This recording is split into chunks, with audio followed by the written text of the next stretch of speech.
Hello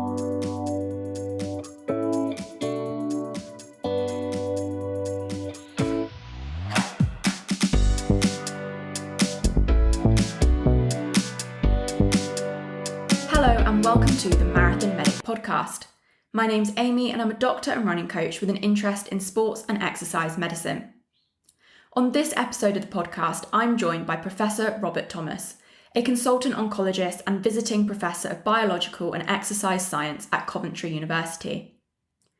Professor Thomas's research focuses on nutritional, lifestyle and self-help strategies and how this can be integrated into routine cancer care. He's also the author of How to Live, a book that provides evidence-based advice on keeping fit, healthy, and free of illness.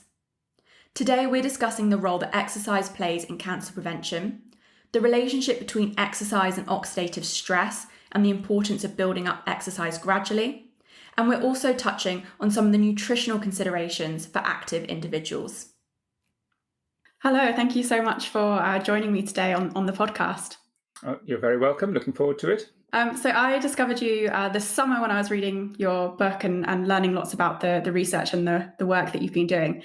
But just for the benefits of our listeners who may not have heard of your book before, would you mind just introducing yourself and also just sharing a little bit about your book too? So I'm a mainstream consultant oncologist based in Addenbrooke, Cambridge, Bedford. But I'm also quite unusual, I suppose, that I'm a professor of sports and nutritional medicine based in the University of Bedfordshire. And I lead a research laboratory, a clinical laboratory, looking at studies mainly to do with lifestyle, exercise, nutrition, and how we can prove to the world how beneficial they are and how important that is in the sort of mainstream management of patients with cancer and other chronic diseases, but also to sort of design randomized trials, evidence reviews, to find out which things we should do and which things we shouldn't do. So based on that research for the last sort of 25 years, in fact, when we started this, it wasn't trendy to talk about exercise and diet, but now it is, thank goodness. We've sort of put it together, or I've put it together, and with other evidence from around the world, of course, and put it into the book, How to Live. Excuse the title, it was the publishers, not me, who chose that. But basically, it's a sort of it's a summary of what lifestyle factors mean, how they influence the body, how they influence the biological process which affect disease, and how we feel on a daily basis, such as fatigue, cognitive function, and the risk of chronic disease, including cancer. And then the evidence of which lifestyle strategies are the most effective. So, when should you exercise? How much should you exercise? What type of exercise should you do? What nutrition should you eat to support exercise or at other times? Ranging from how to avoid carcinogens or pro-inflammatory toxins in the environment and things like that. So hopefully it's an interpretation of the research, but written in a lay, hopefully easily readable format. Very much helped by the publishers on that one, I'd have to say. So it gives people just a practical single source of information which they can refer to and hopefully get practical guidance on a day-to-day basis. I'm interested, how much has that information and the research you've done actually shaped your own lifestyle choices? Because some of the things I read and I was quite surprised or shocked by, but actually, a week later, you might not be kind of changing your habits as much as you'd hoped. So I was just wondering how much of those changes do you implement in your own life? And is there things that you find that you slip up on? Yeah, I mean, that's a good question. You say you write these things for your patients and your general public, but of course, I'm interested in them as well. I'm getting older, and I want to keep as healthy as I can for as long as I can. So yeah, there's a lot of things, especially, for example, sugar. 5 years ago, we didn't think it was that bad. I've pretty much dramatically changed how I eat processed sugar. I'll maybe have a little bit after a meal or something as a treat, but I pretty much avoid it any other times of the day, avoid snacking, things like that. I mean, that just came out from the research, which not so much our research, but research from around the world showing how harmful it is. things like, probably going back 15 years ago, I'd never even heard of a polyphenol or a phytochemical. And now, I'm very conscious about looking at foods which have a broad spectrum of these really healthy gifts from nature. So I've dramatically increased those, reduced meat intake. So I'd like to think what I'm doing, I'm not just preaching at other people. I'm on the same path as everyone else reading it. And also the practical things. We don't want to live in a bubble. The proverb, it just seems like we're living longer because life is boring. I want people to enjoy life. I want to enjoy life. So looking at the evidence for alcohol, which I enjoy a nice glass of wine, but looking at the types of alcohol, when you should have it, what you should have it with. I like doing lots of sport outdoors, including windsurfing and kite surfing and running and cycling. So get a lot of sun exposure, but looking at ways to reduce my risk for getting cancer, which hopefully will be relevant to other people. I'm quite selfish like that. I was looking to say, what polyphenols I could have before going out on a windsurfer and exposing myself to midday sun in the Mediterranean. What can I do after sun exposure to reduce the risk of skin premature aging and cancers? So I very much did that for my own benefit, but hopefully that will benefit other people as well. And you mentioned earlier on that your clinical work is as an oncologist, so dealing with patients that have been diagnosed with cancer. And I was just wondering, the field of research in terms of oncology is so vast. What was it all those years ago that attracted you specifically to look at the lifestyle factors, especially when maybe that wasn't the most popular or trendy thing to be researching at the time? Back when I first became a consultant, I think it was 1994 or something like that. I mean, those were the days where you just got, thousands of patients who didn't have a clue what was going on. There was not even information materials back then. So the first thing we wanted to do is sort of empower patients so they were better informed and they were able to share the decision making with the doctors. So we did some research back then, showing first of all that better informed patients have less anxiety and better outcomes actually. So that was the initial setting, just talking about information, and then it became fairly routine. When you get a diagnosis now, you get lots of very helpful leaflets and everyone's singing from the same hymn tune. It's a lot easier. So from that sort of basis, I then moved over to say, well, it wasn't so much information about their medical options. It was more information about their self-help strategies, what they could do to help themselves. And that was a little bit confusing for many patients, and it still is actually at times, mainly due to information overload rather than deficit. So then we moved into what patients want, or how much information they want. Do they want information about diet or exercise? And it was pretty obvious most people did want to know what they could do to help themselves. So then it led to opening up relationships with, say, Coventry University, Nottingham University, and Bedford, and Cambridge itself. Trying to design studies to find out, for example, how much exercise people are doing. We found out it was not much. What the barriers to exercise, how we could then change behavior. So it's not just a simple case of saying to people, you need to exercise. It's about having to get the message over that it really is important, and it's not just some quacky lone doctor harping on about it. And that involved educating your colleagues as well, and the nurses and the doctors around you, anyone in the pathway for that patient. So all that required, research to see if it's cost effective, if it does change behavior. And, we've been doing that for 25 years, as you say. So it's now more recently become more noticeable and more recognized as important, which is good. Yeah, it's definitely something that's had a bit more acknowledgement in recent years, and I think the importance of keeping active and reducing our sedentary behaviour is getting more and more airtime, which is really positive.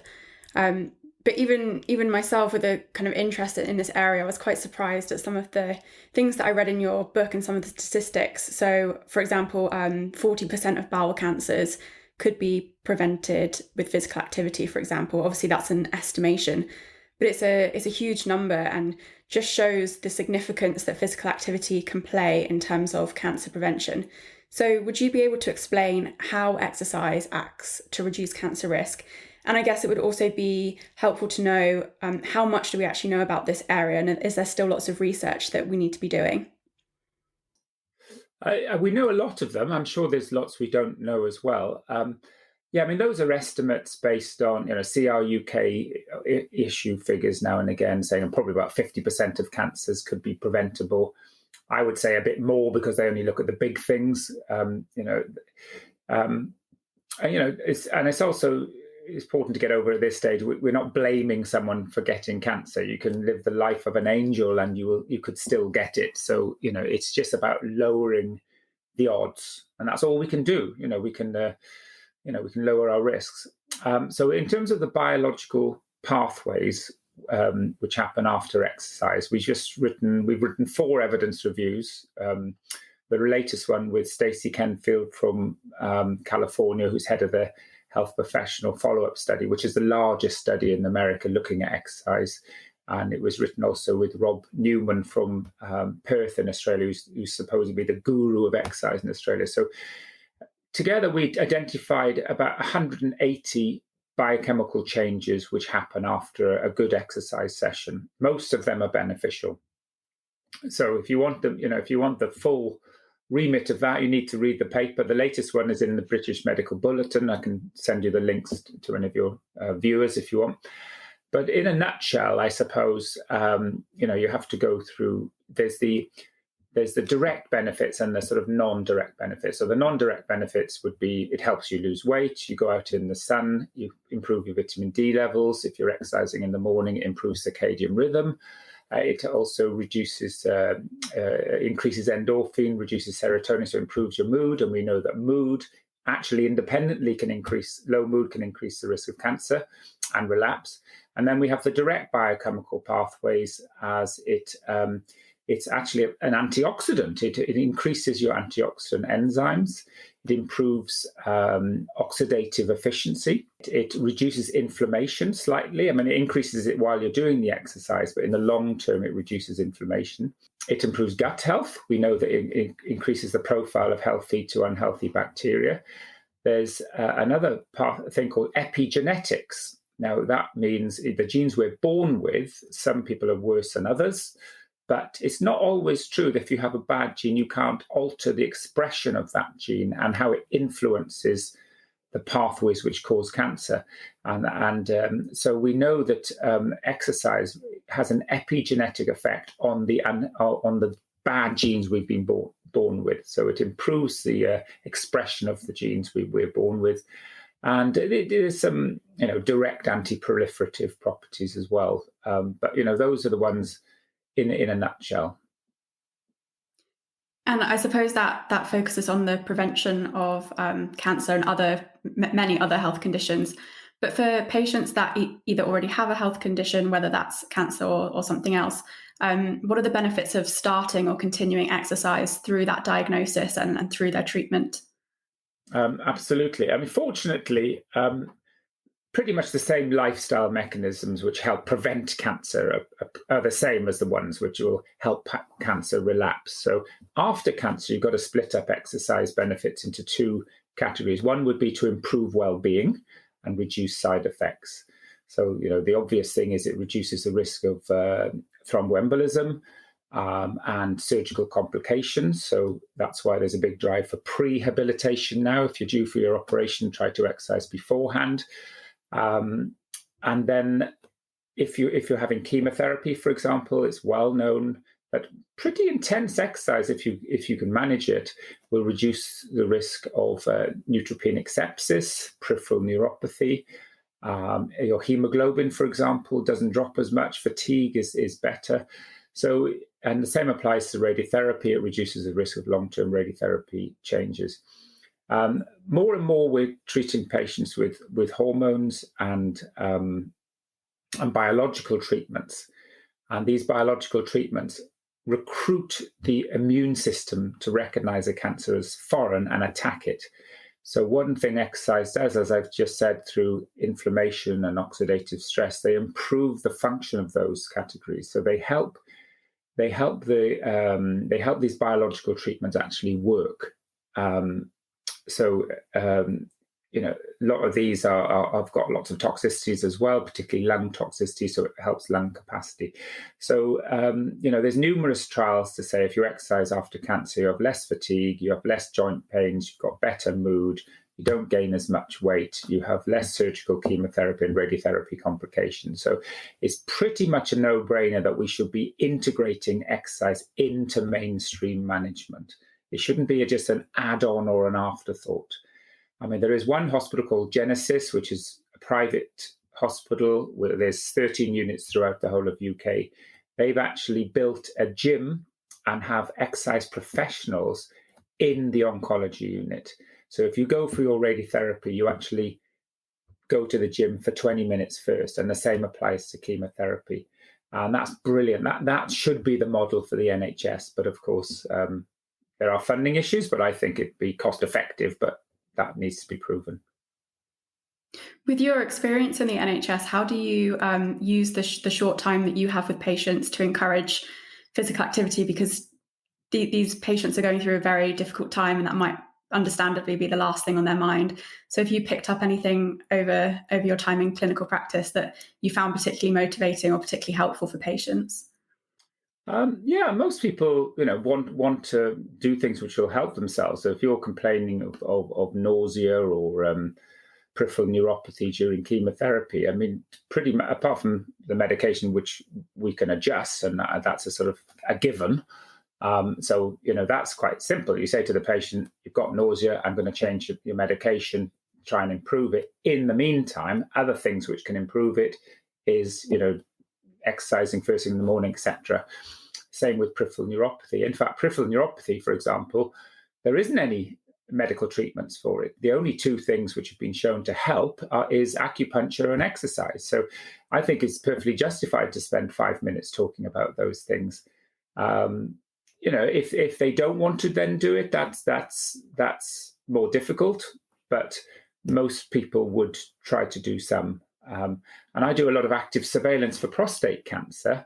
It's the consultation is usually your PSA is this, your MRI shows this. So that's going to take 30 seconds. But what we do know in men on active surveillance, there's a lot of things with diet, polyphenol-rich foods, exercise, vitamin D in the winter, which have a significant impact on their risk of progression and will prevent many patients ever needing radiotherapy or surgery. So, I think, spending 5 minutes prioritizing those is time well spent. So I don't find it a problem, to be honest.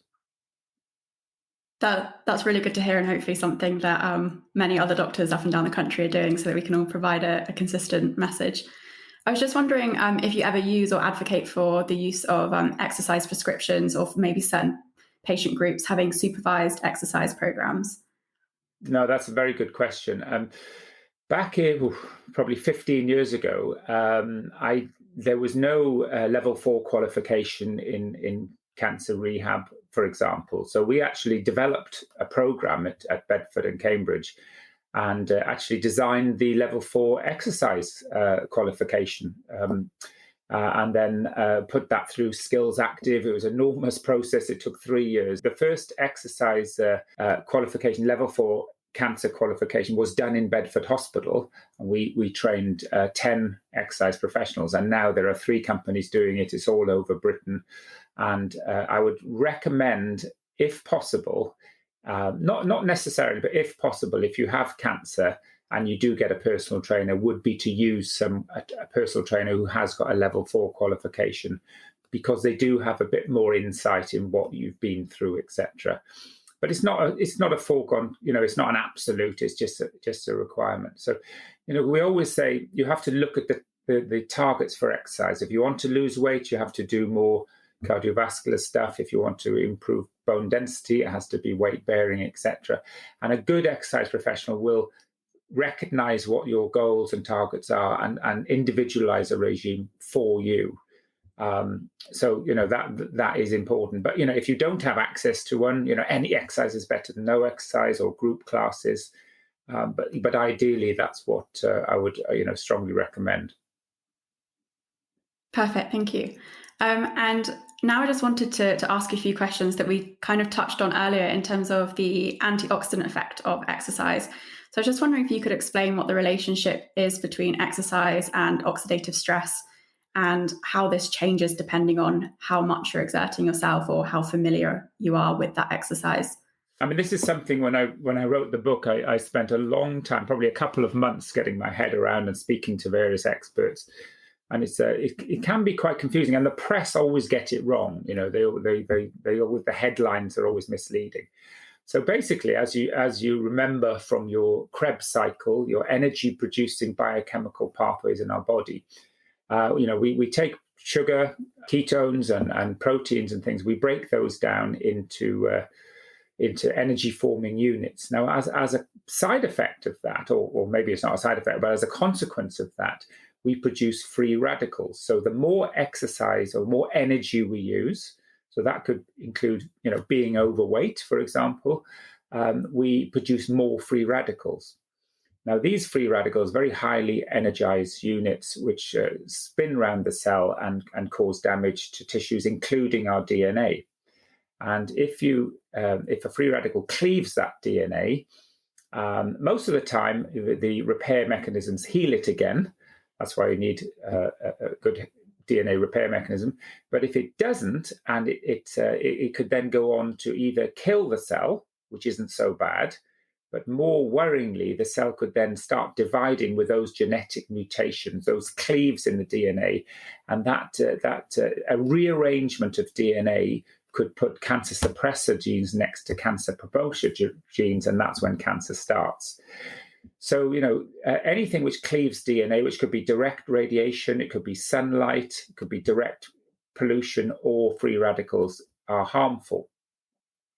So you could then say, well, if exercise produces more free radicals, why is it not harmful?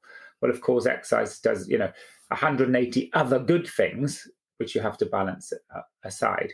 And we do actually need some free radicals. So it's not actually true that they're all bad. They're actually used for apoptosis to kill the cell when we want it to, for example. And when you develop free radicals, you then develop, there's like a negative feedback or intercellular feedback, which increases your antioxidant enzymes to cope with these extra free radicals. There's a bit of a delay in that. So if we go for a run this morning, and it's quite gentle and within your you don't feel exhausted, your antioxidant enzymes will just increase and it will deal with the excess in free radicals. And when the free radicals drop, those antioxidant enzymes will drop as well. So there's a balance. If you were to say, I want to do the marathon tomorrow without any training, of course, you would exhaust yourself. You'd create an enormous amount of free radicals and your antioxidant enzymes wouldn't have been upregulated in time. So that would actually cause more harm than good. And that's why a regulated increasing training program is important, not just for your muscles and joints and everything else, but also for the intracellular oxidative process. It's also very important to think of what else can improve your antioxidant enzymes. And they would be, having the right amount of nutrients in your body, zinc, copper, magnesium, selenium, things like that, which are required for these enzymes. But also the polyphenols, things like cherries, pomegranate, turmeric, tea. The polyphenols encourage the formation of antioxidant enzymes. They're not actually direct antioxidants like the press keep on saying they are. In fact, they do often help to downregulate the enzymes as well, the antioxidant enzymes, and when we don't need them. So they improve antioxidant efficiency. There are some things, however, which are direct antioxidants, and they'd be things like vitamin A and vitamin E. And there are studies which have given vitamin A and vitamin E, and they've shown there's too much antioxidant pathway. So you get an antioxidant stress, which is a play on words. But in other words, it's mopping up too many free radicals, and it prevents the upregulation of the natural enzymes. So before exercise, it's very important to take, as a very broad, colorful diet. I say that polyphenols are in food, which give it its color, its smell, and its taste. So anything like berries, herbs and spices, fruit and veg. It's really important to make sure when you start an exercise program to have those to support the antioxidant pathway, as well as all the other things you need, like vitamins, minerals, and fiber, etc. Is there any research to suggest the best timing for taking those polyphenols on board? So you mentioned that during exercise, we're increasing the free radicals and we need the antioxidants to mop those up afterwards. So is it useful to take on the polyphenols after exercise to help with that process? Or is it just more about having a generally good diet day in, day out? I think the most important is a generally good diet because, you do store some of these things. Of course, if you're going to go for a session, you see people in gyms now sipping tea and things like that, which is good. You hear cyclists going out and having a handful of cherries and blackberries or beetroot, which I think is a good idea. I would tend to do it before, if you can, if you unless you want to exercise on an empty stomach, which is good if you're worried about diabetes or if you're overweight. But generally before. So if you're going to go on a sort of cycling sportif and cycle 150 miles like these mad cyclists do, I would make sure your breakfast, for example, is packed full of these things. And in these super extreme athletes, or even mad people like me, I suppose, who go off and do sportifs, and there's many doctors and various people around the country who do quite intense exercise, weekend warriors we call them. I would take an extra supplement, to be honest. So if there's a supplement with sort of cherries, beetroot, pomegranate, if it's well made and it's not been superheated and things like that, and it doesn't have any vitamin A and vitamin E, and there is a role for that. And there's plenty of studies now being published to show that a good quality supplement of that character can improve exercise performance and reduce exercise-induced oxidative stress.